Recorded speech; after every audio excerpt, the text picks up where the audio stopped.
È morto all'età di 90 anni Dino De Poli, presidente per 26 anni di Fondazione Cassamarca, dal San Leonardo alla Chiani, dall'Università Le Mostre, ha impresso alla città di Treviso un volto nuovo. Vasto cordoglio per un protagonista della storia trevigiana che non tutti amavano. Addio all'uomo dell'umanesimo latino e il saluto del governatore Zaia, il ricordo dell'ex sindaco Gentilini. Tragico schianto a Pozzoleone nel Vicentino per un 38enne di Asolo. Il Boslide si scontra contro una vettura, nulla da fare per l'uomo.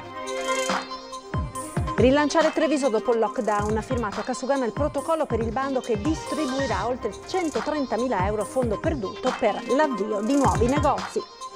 Dopo lo sfogo via social del ristoratore multato dai vigili, il sindaco di Treviso furibondo ha detto soltanto bugie ed annuncia querele per i commenti offensivi e violenti. Al via all'ospedale di Conegliano un servizio di diagnostica prenatale per i futuri genitori non vedenti, il volto del bimbo stampato in 3D per sentire al tatto le sembianze del piccolo. Autostrade, pronto il piano di cava per l'esodo estivo in quest'anno particolare segnato dal Covid, intanto per il weekend scatta il bollino rosso. Inaugurata stamane ad Auronzo di Cadore la spiaggia delle Dolomiti, un intervento da €500.000 finanziato da Regione Veneto e Comune. Buonasera e ben ritrovati con l'edizione di Treviso dei nostri telegiornali. Uno sguardo all'aggiornamento relativo ai contagi dell'epidemia da coronavirus nel nostro territorio. Di poco fa il bollettino serale della Regione del Veneto. Crescono i casi in regione con 36 nuovi positivi calcolati nelle 24 ore che portano il totale dall'inizio della pandemia a 19.706. Continua l'aumento degli isolamenti fiduciari che superano quota 2.000 arrivando a 2.180 più 308 rispetto a sole 36 ore fa. Di questi però soltanto un caso in più risulta positivo, il che porta il totale degli isolati con sintomatologia da 19 a 25. Gli attuali positivi sono 643 più 19 rispetto a ieri, mentre si registrano 4 nuovi decessi che fanno salire a 2057 il numero complessivo dall'inizio del contagio. Ma ora la notizia di oggi, l'avete sentita nei titoli, la scomparsa di Dino De Poli, lo storico ex presidente di Fondazione Cassamarca, che tra un mese avrebbe compiuto 91 anni, uno dei personaggi più importanti degli ultimi decenni per Treviso e la Marca.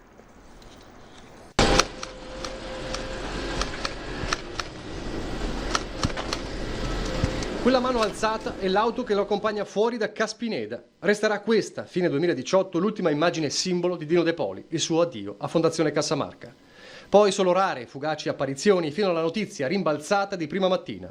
La morte nella notte di uno dei protagonisti assoluti per decenni di Treviso. Ammirato e discusso. Avrebbe compiuto 91 anni fra un mese lo storico ex presidente di Fondazione Cassamarca, guidata per 26 anni, con un piglio riassunto spesso così. Abbiamo detto, lo facciamo. Ma il nastro della memoria, riavvolgendosi, parla anche di molto altro. Una vita tra la professione di avvocato e l'impegno politico nella Democrazia Cristiana, culminato con l'elezione alla Camera dei Deputati nel 1968. Leader della parte più a sinistra della DC Veneta per tanti anni. Nel 1987 presidente della Cassa di risparmio della Marca Trevigiana e poi l'inizio dell'avventura più nota, la guida di Fondazione Cassamarca. È il 1992. La vita si sposta, si muove. La vita è novità, è movimento, il futuro è là. Vulcanico, diretto, senza peli sulla lingua, padre e padrone di Caspineda, i cui patrimonio e introiti, allora abbondanti, consentono di cambiare il volto della città. L'arrivo dell'università, la trasformazione di Ca' dei Carraresi diventata centro nevralgico della cultura con le mostre di Goldin, il recupero di San Leonardo, dei teatri, l'intuizione del quartiere latino, fino alla sua creatura più nota e anche più contestata, il progetto Appiani, difeso con le unghie e con i denti nella sua idea di città. A Treviso, come centro storico, spetta una funzione importantissima di carattere storico, di tutela delle nostre tradizioni, delle realtà che nel passato abbiamo vissuto e che oggi vogliamo continuare anche nelle forme nuove. Occorre suscitare il discorso che l'area di Treviso è preziosa, il centro storico è prezioso. Anni di contrasti anche forti con le istituzioni amministrative e politiche, di affondi duri e di repliche altrettanto dure. Finché la crisi finanziaria ed economica colpisce anche Caspineda e il buco delle risorse di fondazione si allarga. Un rosso pesante che fa alzare i toni della tensione. Rispondeva così a chi gli chiedeva all'inizio del problema come ripianare i debiti. Oh, per carità, non lo so. Ecco, invece di dire che lo so, dico non lo so. La domanda è impertinente. Chiedo scusa di prima, ma l'urlo veniva dal cuore. Fino all'epilogo, quando gli stessi organi di Caspineda si rivoltano contro la gestione definita faraonica e monarchica di Fondazione Cassamarca. La dieta di spese ed emolumenti, i tagli, l'addio nel 2018. Epilogo amaro, ma oggi, in ogni caso, anche i detrattori concordano. Forse l'ultimo grande personaggio ad aver avuto una visione futura della città.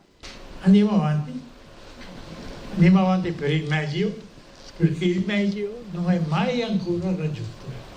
Grazie. E tra i primi a ricordare la figura di De Poli il governatore del Veneto Luca Zaia. È una brutta notizia e devo dire che comunque ho sempre avuto un buon rapporto anche nel confronto con lui. C'è da dire che ha dato vita a una stagione di un vero rinascimento per la nostra comunità trevigiana. Addio all'uomo dell'umanesimo latino. Il governatore Zaia affida a questa definizione, ripresa dalle stesse parole di De Poli, il suo addio personale a un nome e un volto che hanno fatto crescere Treviso. Se ne va una figura, cardine, che ha scritto una pagina di storia di questa comunità. È una pagina importante, una pagina che ci ha visti tutti peraltro come protagonisti, visto e considerato che sono stati gli anni cruciali del cambiamento della città di Treviso e della provincia. Gli va riconosciuto di aver investito sul polo universitario e sul recupero dei siti culturali, continua Zaia. De Poli ha scritto una pagina fondamentale per quel che riguarda la formazione accademica, ma anche per tutto il settore della cultura. Basti ricordare il tema del Teatro Eden e del Teatro Comunale, restaurati dalla Fondazione sotto la sua guida.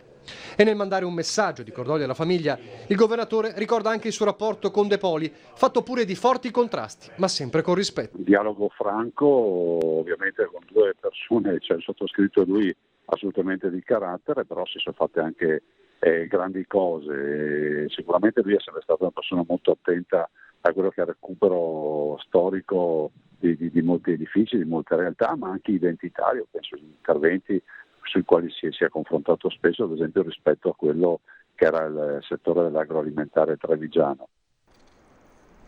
Ed ora il ricordo di De Poli nelle parole di un suo coetaneo e come lui avvocato Giancarlo Gentilini.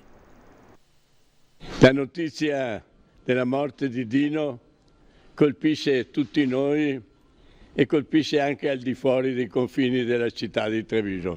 È stato mio compagno, non dico compagno, ma amico, collega di Piodecipo, di università, poi dentro in Cassamarca, ma è un uomo che bisognerà ricordare.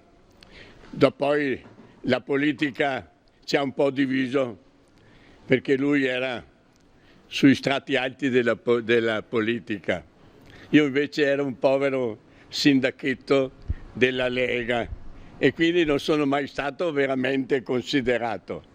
Io lo avevo pregato tante volte che tutti gli importi della Fondazione Cassamarca fossero utilizzati per i cittadini, perché la città invecchiava e volevo grandi strutture per gli anziani e strutture per i bambini, perché c'è già da quel tempo una carenza di nascite.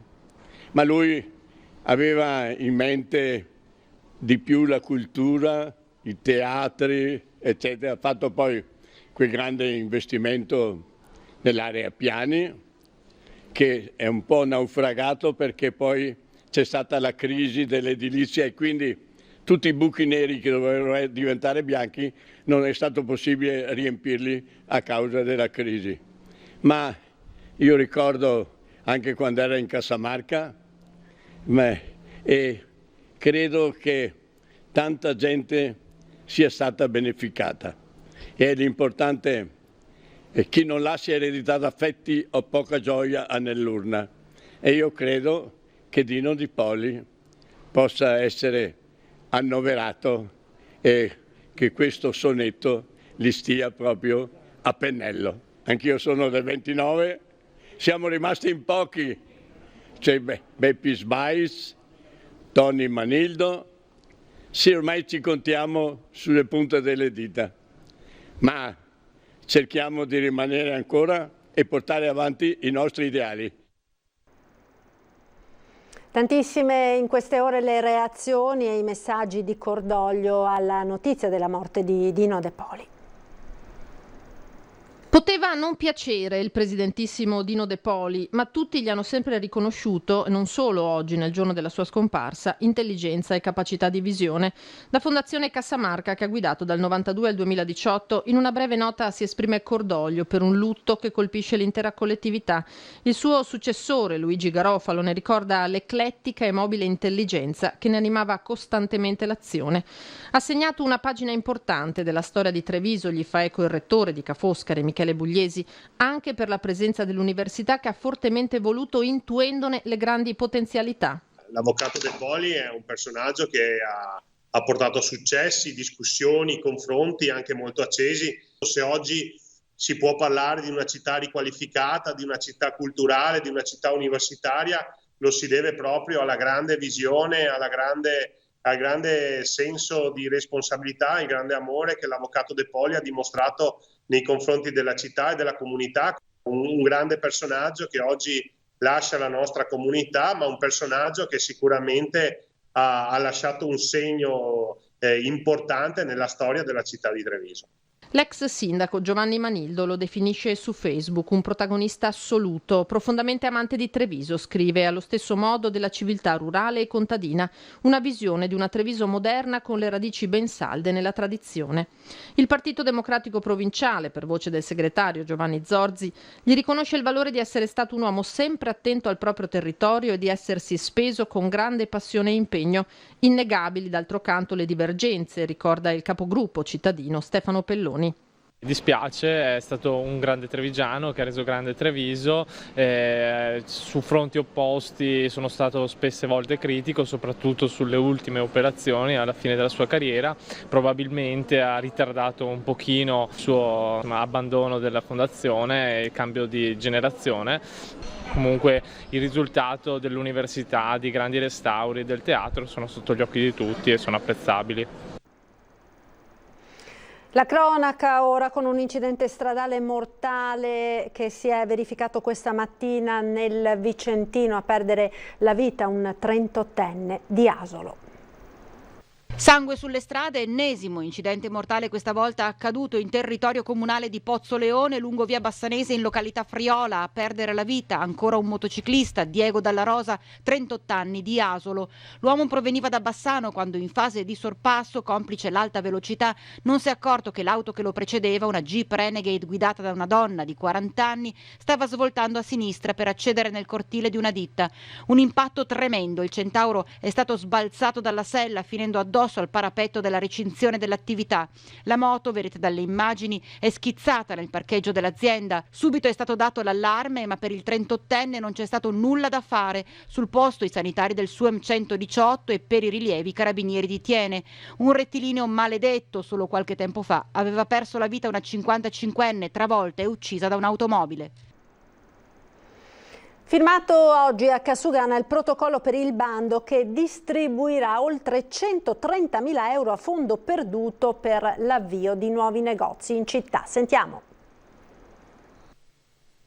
Dopo i Treviso Found, Casugana mette sul tavolo altre risorse per incentivare le attività produttive della città. L'amministrazione ha sottoscritto con le categorie economiche il protocollo d'intesa per il bando Rilancio Treviso 2020, obiettivo contribuire all'avvio di nuove attività commerciali. Passiamo dagli 80.000 dell'anno scorso agli oltre 130.000 di quest'anno, un finanziamento a fondo perduto a coloro che decideranno di aprire una nuova attività commerciale, artigianale a Treviso in un negozio sfitto da almeno 3 mesi con la possibilità di rendicontare anche il canone di locazione. Altra grossa novità di quest'anno, quindi anche le spese dell'affitto potranno essere rendicontate nei 10.000 euro massimi che ogni attività potrà portare a casa. Lo stesso strumento nel 2019 aveva dato il là all'apertura di 8 nuovi negozi. Alcune categorie, su precisa scelta politica dell'amministrazione, non sono state ammesse ai contributi. Abbiamo escluso una serie di categorie, alcune non le vogliamo incentivare perché l'offerta della città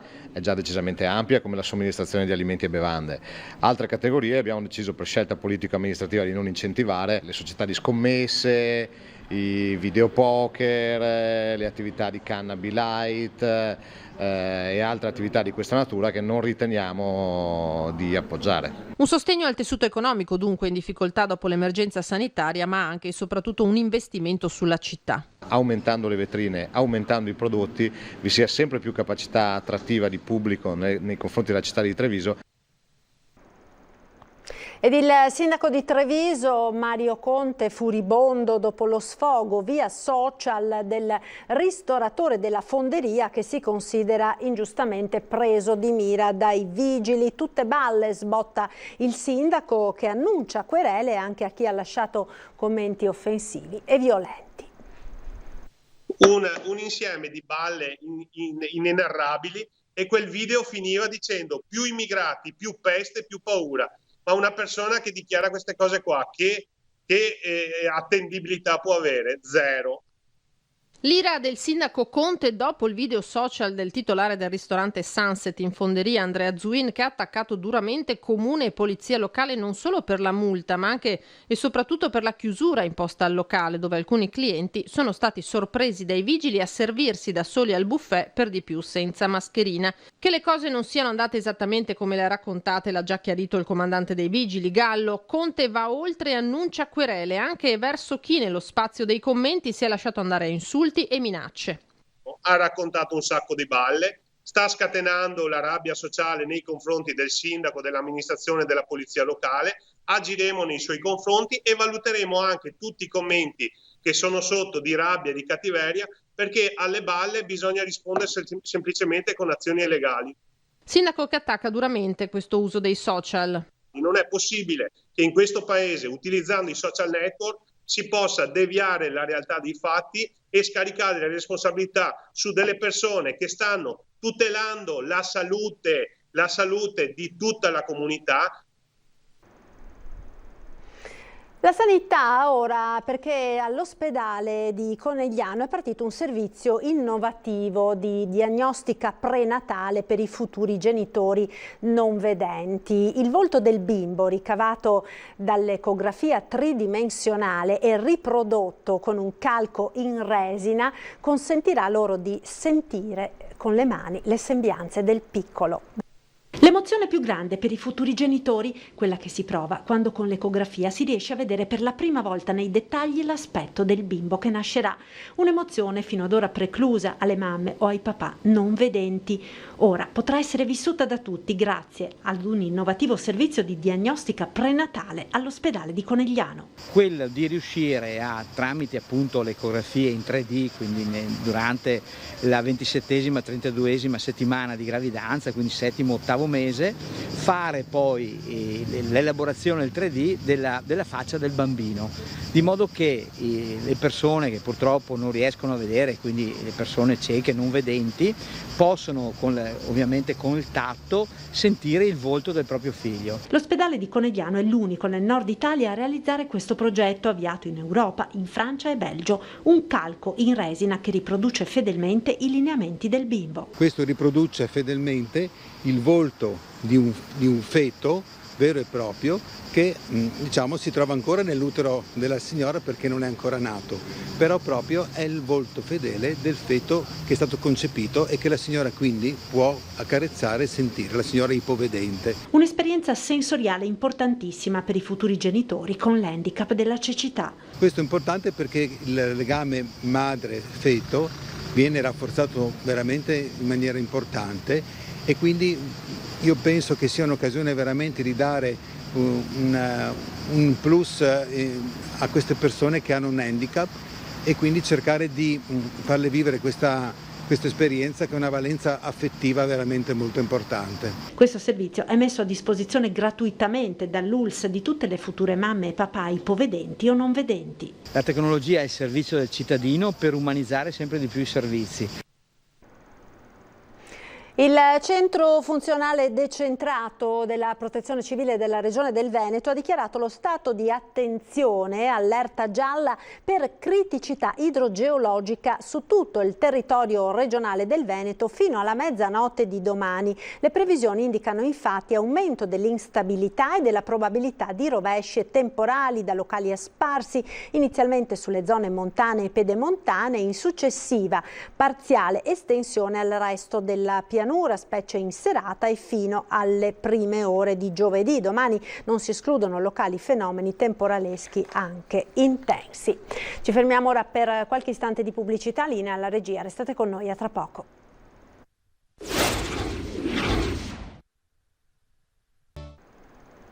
Ed eccoci nuovamente in diretta con l'edizione trevigiana dei nostri telegiornali. Parliamo ora di viabilità, vacanze, perché è pronto il piano per l'esodo estivo in quest'anno particolare segnato dal Covid-19 ed è bollino rosso per il prossimo fine settimana. Vediamo.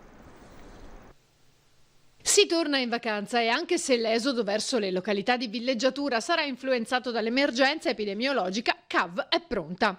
Sono 3 i weekend di esodo potenzialmente complessi, il 25 e 26 luglio, 1, 2, 8, 9 agosto. L'ultimo weekend di luglio è tradizionalmente riservato alle partenze. Per questo CAV si attende la possibilità di traffico critico con rallentamenti in direzione Trieste-Venezia, soprattutto nel tratto di A4 tra Padova Est e il bivio con la A57 ad Arino.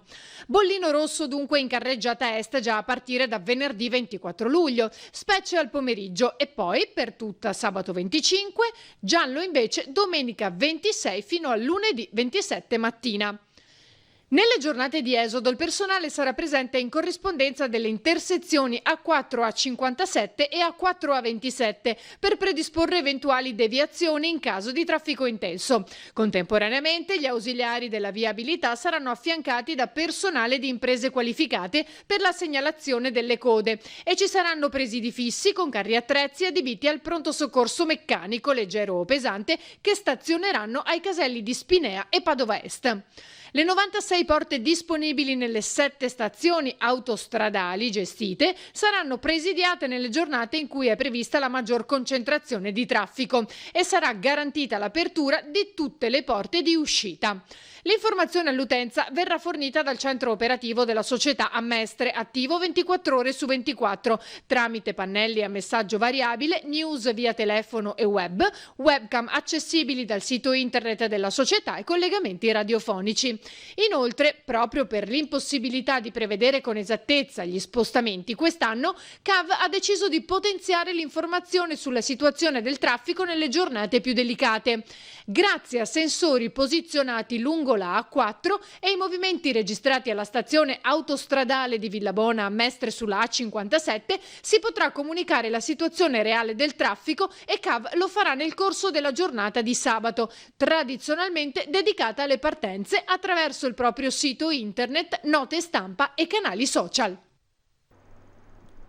E parliamo ora di defunti e cimiteri. A Conegliano ha superato il collaudo il nuovo forno crematorio, una struttura in risposta alla domanda costante di incenerimento delle salme. Si calcola che la metà dei cittadini non vogliono più un posto in cimitero, ma più semplicemente scelgano un'urna o la dispersione delle ceneri. Continua a crescere la domanda di cremazioni nella Marca. Spazi sempre più esigui nei cimiteri e sostanziali impossibilità di acquistare tombe e loculi hanno portato molte persone alla scelta dell'urna. Si stima che il Veneto, dopo Lombardia e Piemonte, sia la regione dove la pratica della cremazione sia la più diffusa in Italia, anche se l'aumento supera di poco il 15% anno. Un trend in crescita dunque, per il quale Conegliano risponde con un nuovo impianto a 2 forni, che da qualche giorno ha superato il collaudo, andando ad aggiungersi agli altri 7 presenti in regione. Un'opera da 3 milioni e 100 mila euro che è stata realizzata in tempi record, inizi i lavori il 7 dicembre 2018 e opera già consegnata. Una struttura che servirà a tutta la Marca ma anche il Friuli con Sacile e Pordenone. Per questo si sono previsti 2 forni che stanno già cremando a ciclo continuo.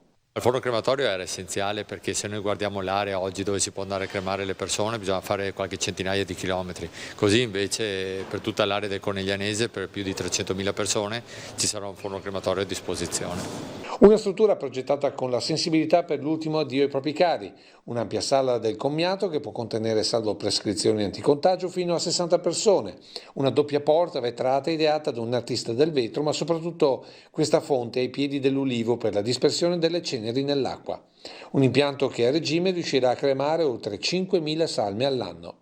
Ricordiamo che oggi la cremazione interessa oltre il 50% dei defunti, per cui mancava assolutamente e oggi riempiamo un vuoto di cui da anni si sentiva l'esigenza.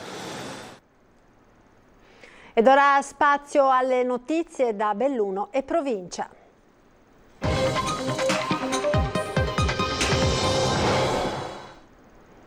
In primo piano la cronaca con la notizia di un grave incidente che si è verificato oggi pomeriggio, poco dopo le 15, sulla statale 51 di Alemagna, nel territorio comunale di Pieve di Cadore. Vediamo le immagini che sono state pubblicate sulla pagina Facebook della Direzione Interregionale dei Vigili del Fuoco del Veneto e del Trentino Alto Adige. L'incidente si è verificato sul ponte di Cadore, sono rimaste coinvolte 2 vetture, 2 auto, 3 le donne che sono rimaste ferite. Una rimasta ferita in maniera più grave, è stata trasportata con l'elicottero all'ospedale di Belluno, le altre 2 sono state trasportate con l'ambulanza all'ospedale di Pieve di Cadore. Sul posto sono intervenuti i vigili del fuoco ed i sanitari del 118.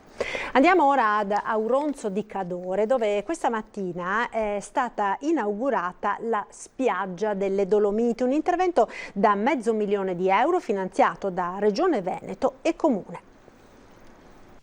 L'esdraio, gli ombrelloni, la sabbia, l'acqua limpida ed una impagabile vista sulle 3 cime di Lavaredo. Inaugurata da Auronzo di Cadore la spiaggia delle Dolomiti, area balneabile sul lago inserita in un contesto più ampio di riqualificazione della località di Transacqua.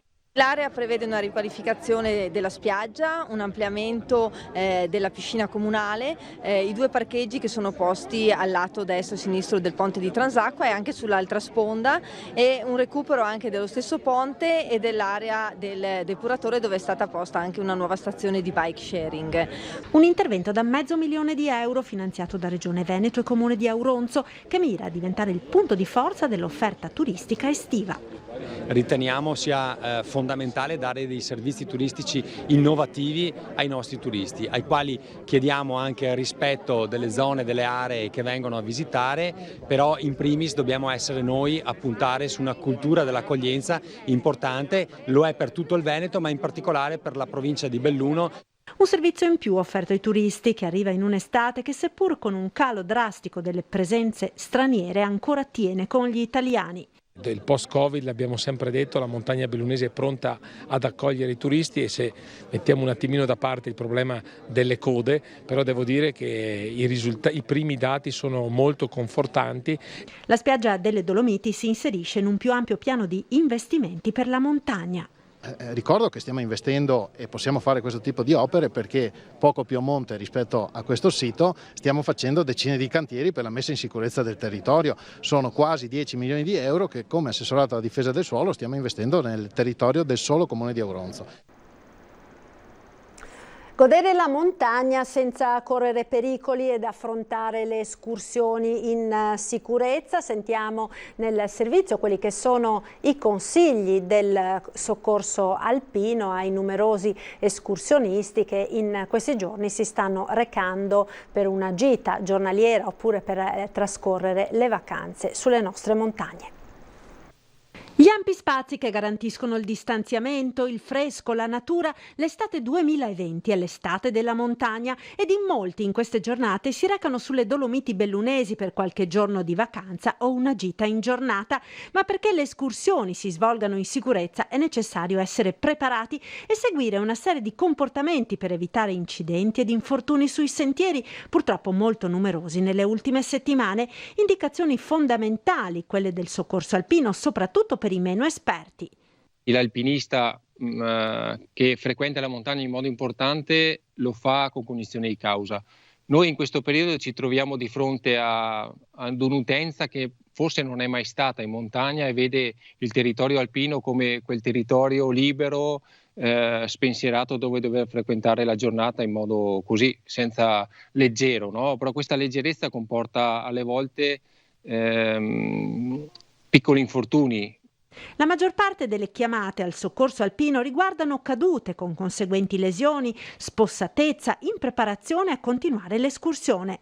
Chiediamo che i papà, le mamme e le compagnie facciano mente locale sulle proprie capacità.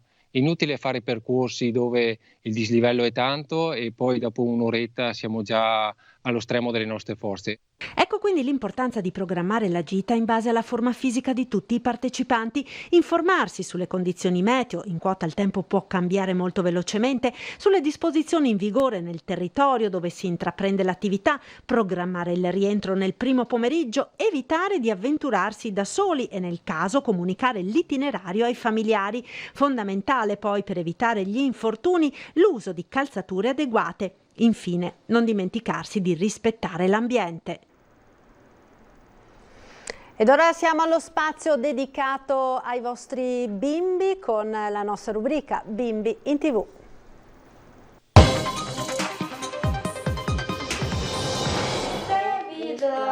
This somebody break your heart. Look at it, savage love. I'm the somebody on the each you fall. And I'm gonna do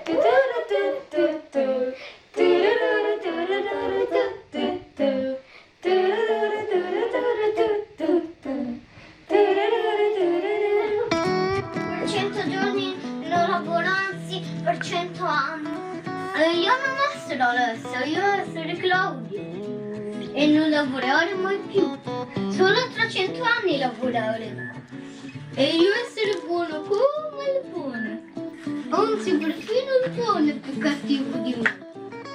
Ciao, sono Claudia.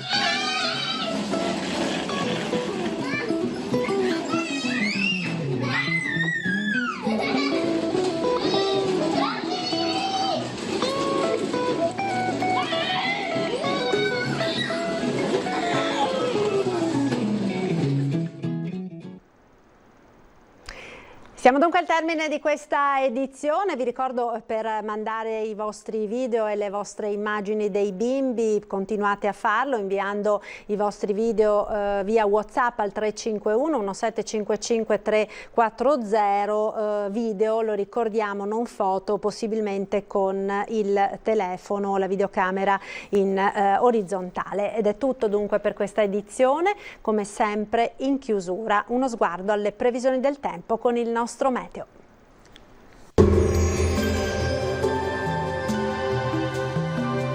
Bentrovati al meteo. Cambia un po' il tempo con l'arrivo di una perturbazione, dunque break temporalesco sul nord-est. Il dettaglio di giovedì 23 luglio.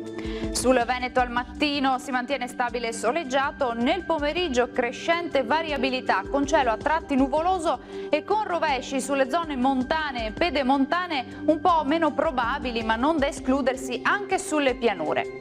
Temperature stazionarie minime fino a 22 gradi, valori massimi compresi invece tra i 28 e i 33 gradi all'incirca.